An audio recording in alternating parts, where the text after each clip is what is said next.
Usually, ang trabaho ng commencement speaker ay magbigay ng wisdom at magbigay ng mga kwentong maaaring maging gabay ng mga graduates. Many times, speakers would be asked to share about the advice they would like to give to their younger self. Well, I don't think it would be a great idea to give an advice to my younger self. Because if I were to give an advice to my younger self, I am sure my younger self will not listen to me. I know that because that was me and I know me and I don't listen much. The younger me was an engineering major and the older me is a speaker who makes a living by simply speaking, although his younger self spent 5 years solving math problems.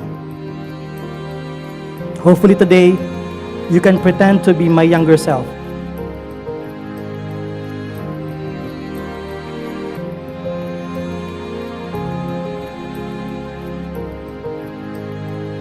Sa mga ganitong okasyon, sa halos lahat ng speakers, sasabihin sa inyo, mangarap kayo! Dream big! Dream bigger dreams! Libre ang mangarap, kaya mangarap ka! Oo, libre ang mangarap, pero hindi libre ang pag-abot sa pangarap. Kung libre ang pangarap, dapat lahat tayo successful na. The point is, walang taong tulog ang nakukuha ang gusto nila. Kung gusto mong masalo ang biyayang ihahagi sa iyo ng buhay na ito, dapat gising ka, dapat nandun ka, dapat ready ka. Huwag kang umanga, huwag kang tatanga-tanga. Kung hindi, tatamaan ka. At ang bagay na inaasam-asam mo, masasalo ng ibang tao. Many people may have the will to reach for their dream, but only if you are willing to do what it takes to make it. So listen, your willingness to succeed is more important than your will to make it. Life will throw random things at you. Some are good, some are bad. If you're not around, how can you possibly catch any of them? Success happens when you're around, and people who are present are the only ones who get the present. But sometimes, life will throw some shit on you, people, but it's not about what life throws at you. It's about how you respond to whatever life throws at you. And if life should throw some shit on you, catch it, then clean up, and prepare yourself to catch another stuff. Maybe this time, it's not shit you will catch anymore. And by the way, life will never run out of good and bad stuff waiting for you, so you should not stop trying to catch the next one. Sa ganitong okasyon, malamang sasabihin ng speaker, follow your dream! I don't believe in that. Maraming mga tao sinundan ng pangarap nila, pero hindi sila nagtagumpay. Bakit? Tanga, mali ang pangarap. So guys, my advice is this, do not follow your dream. Do not follow your dream. Instead, follow your playful heart. Ang tamang pangarap, nararamdaman ng puso, hindi idinidikta ng kung kaninong muso. Nung bata pa ako, siguro mga 2 decades ago, pangarap ko maging jeepney driver. Nag-fail ako. Buti di nagkatotoo, di ko na-achieve yung pangarap ko. Ay kung hindi, pagkatapos ng talk ko, mamasada pa ako. Sabi ko, iba na lang. Naisip ko magpari. Magpari kaya ako. Papasok na sana ako sa seminaryo nang ma-realize ko, kapag ka may tsura ka, mahirap magpari. So, hindi naman natuloy. 17 years ago, sabi ko, professional musician na lang kaya. And I was about to enroll in UST, Conservatory of Music. Kaya naalala ko, mahirap lang kami. Walang pambayad ng tuition. Ayun, yung pangarap kong maging UST Growling Tiger, napunta ko sa PUP, sabi ko nag-fail na naman ako. But 17 years later, last year, nailabas ko ang kauna-unahang CD, commercial album ko. What did I learn? Some dreams take time. Kung hindi mo makuha ngayon ang mga pangarap mo, pero committed ka na makukuha mo ito, darating ang oras, makukuha mo ito. Because this is what I believe. Your dream will find its way when your heart is set to achieve it. At age 17, I took yet another strange decision. I wanted to be an engineer. Kaso, hindi rin natuloy. Sabi sa kananay ko, bakit di ka nag-board? Anong usapan? Magtapos. Tapos na. And I remember back in the days, my classmates were working so hard because some of them were running for cum laude. One night, guess what? I found an easier way. Instead of running for cum laude, I ran away from it. Easy. No maintaining grade necessary. And before reaching the age of 24, I didn't know what I should do with my life. I knew I wanted to be something. I knew I wanted to be someone. I knew I had to prove something to some people, but no one would be around to tell me how. Or maybe there were some people around. I just didn't bother to ask. I failed many times before in my life, and I cannot even describe the pain, disappointment, and frustration that went along with my failures. Ilang beses din ako umiyak. Minsan nga umiyak ako habang tumatawa. Yung parang konting-konti na lang baliw ka na. But then I realized one important lesson in life, and you have to get this right.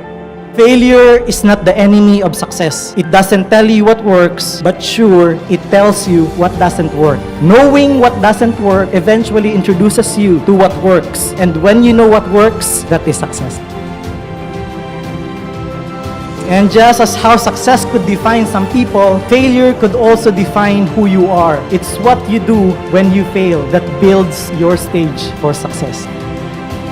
In college, I took electronics and communications engineering. Hindi ko gusto, pero yun ang suggestion ng magaling kong panganay na kapatid. Dati, kapag ka fourth year ka, high school, diretso college ka na. Tinanong ako, sabi ng kapatid ko, Lloyd, anong kukunin mo sa college? Sumagot ako, sabi ko, tay, maliban sa allowance. Sabi ko, Masscom. Sabi niya, Masscom, bakit yan ang kukunin mo? Mag-isip ka. Napaka-competitive na kurso na yan. That is so antagonistically, immensely competitive. Di ka nag-iisip simpleng logic lang yan. Magpapakahirap ka na rin lang sa college. Bakit hindi yung pakunin yung kurso na pinakamahirap? Napaisip ako. Sabi ko, oh my God, Lord.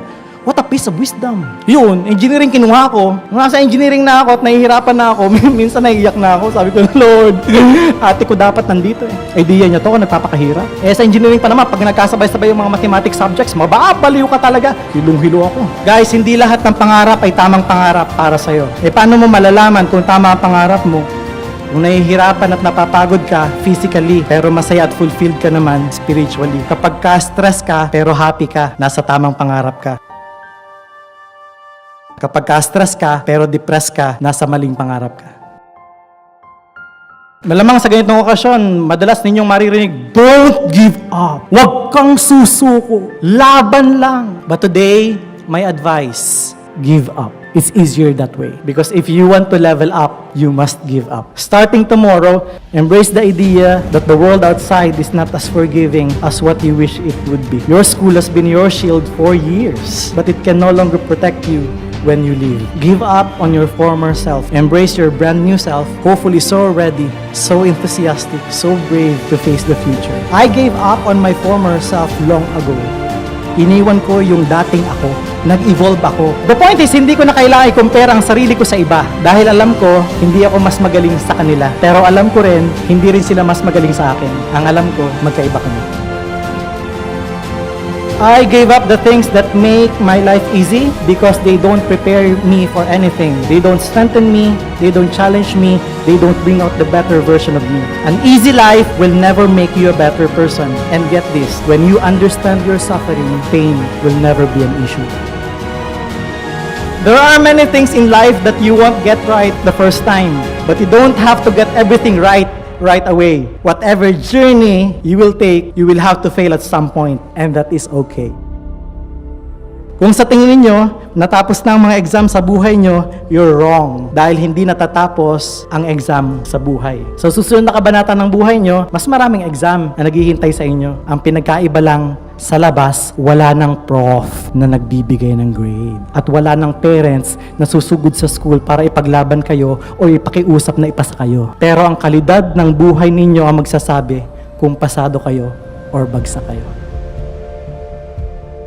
But the good news is, you are your own professor now. You can choose to give yourself a perfect score even if all your answers are wrong. You are your own professor anyway. You can choose to teach yourself or just be content with what you know. You can choose to give yourself an easy exam with your notes open during the exam, or challenge yourself with impossible questions, don't answer them, and still get a perfect score. You can choose to attend your own class or dismiss it because you are busy Facebooking, Twittering, and Instagramming. And graduates, you are not an ornament of your generation. You are not born just to accept everything presented to you by the previous generation. You cannot be afraid. Well, be afraid, but fight anyway. Never allow yourselves to be taken advantage by anyone in the position of power. You may be young, but you are not stupid. You can choose to create a society that you can call your own. A place where you are free to dream and fail again and dream and hopefully eventually succeed.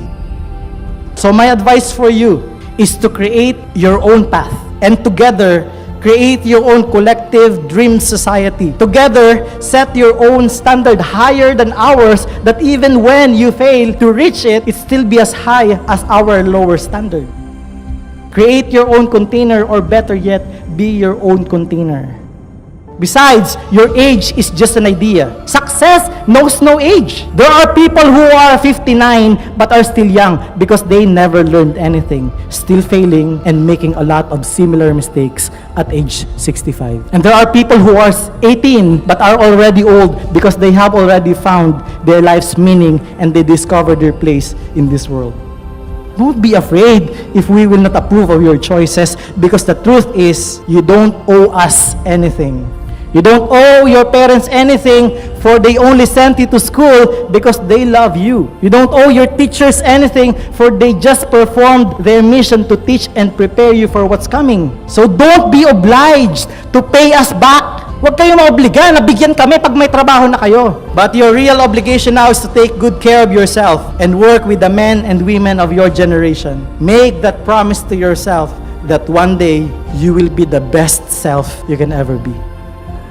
Just like your parents, I am also so incredibly proud of what you have come to take home today. Yeah, an empty piece of paper called diploma.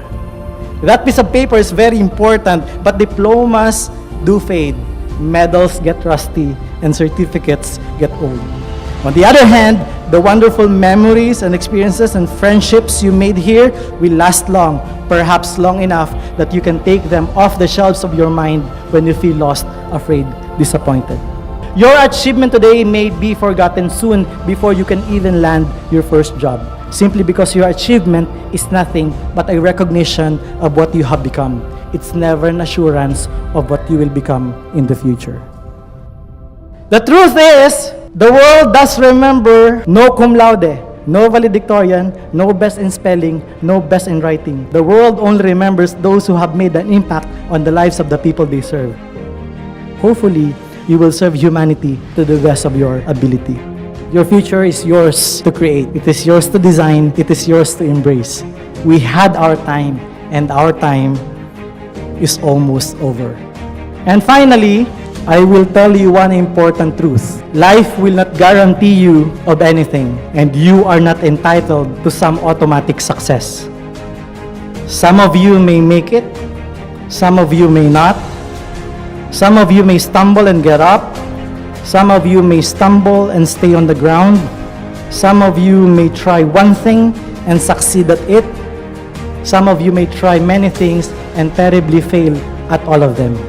But please know that it only happens because life doesn't have any obligation to guarantee your success. It only gives you one assurance, that you can try to do anything, at any time, at any place, for as long as you can endure. But if you should move on with your life with kindness, if you keep your faith in God and in yourself, and if you stay in love in what you do best, amazing things will come your way. Congratulations and God bless. It has been an honor of my life to have been your commencement speaker. Thank you so much.